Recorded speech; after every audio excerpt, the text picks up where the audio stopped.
One of the hardest hit communities in that province is Flin Flon. The entire city was evacuated.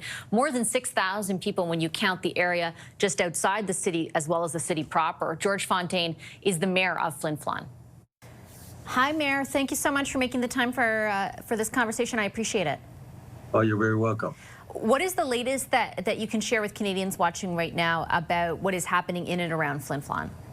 Well, in Flin Flon, absolutely nothing is happening because it's deserted. The only people going through here right now are emergency vehicles back and forth as they head out to where the fires are, or checking in to do administrative things, that sort of thing. But so outside, because the fire is outside of our perimeter, thank goodness, and so they're all in place there. There's a lot of people coming in. More firefighters all the time from different areas, and we're very, very thankful of that. So today is a better day than yesterday. And can you take us through a little bit of what yesterday was like? I imagine it was very difficult for people in Flin Flon to get the word that they would have to evacuate. How did everything go? Well, it was very difficult because I came in from out of town. I wasn't here. I mean, with this condition going on, I made sure I got back into town. We were out for different reasons, and so I came in on an airplane, and I saw a very, very, very smoky situation in the whole area, and so it was very frightening coming in. And then we started to get a briefing right away. I went into a briefing room when I got here, and things were seeming okay. And then all of a sudden, we went and did an interview with the local radio. We did declare a state of emergency because we knew that we were going to have to do some things and do some preparations. Then suddenly we had I think maybe a change in winds and so on, and the flames were coming towards town and at a menacingly fast rate. And so we had to declare, evacuation at that point. And it was immediate evacuation, but people were already on short notice. And so it was very orderly, but our community and the two communities in Saskatchewan beside us all decided pretty much simultaneously to, get out of Dodge. So what are you keeping your eyes on right now? You mentioned the presence of people, first responders, who are there to fight the fire. Are you hopeful that their presence will be, able to sort of stave off things, or are you worried about how quickly, as you've already seen, things change? I'm going to say yes and yes. Right.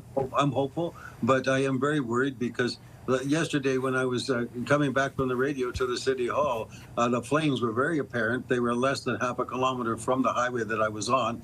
They were really high in the sky, and they were aggressive. So they were coming towards us, and so I thought, I'm not sure we're going to even have time to drive out of here. But so people, who were leaving, the flames would have been very visible to them. Our city is surrounded by a lot of forest. And it's dry forest right now. I don't know, it's dry everywhere. And so it was headed, and my neighborhood, for example, is abutted by forest. There's just a highway between us and there. So it probably wouldn't take that much to jump, that sort of thing. So, the neighborhoods like mine would be the first to be affected if something like that was to happen. And it's not impossible at all. But luckily today the winds are a little better direction, a little calmer than it has been. So the people are in charge of the fire are trying to concentrate on not letting it go in the wrong direction for that to happen. So we're hopeful, but hopeful, but very, very nervous. I can only imagine. Have you had conversations with other levels of government at all, in particular, for example, the provincial government, about additional resources should they be required? Yes, I have, but the problem is I've been speaking by text to the premier and with him too, and with some of the ministers.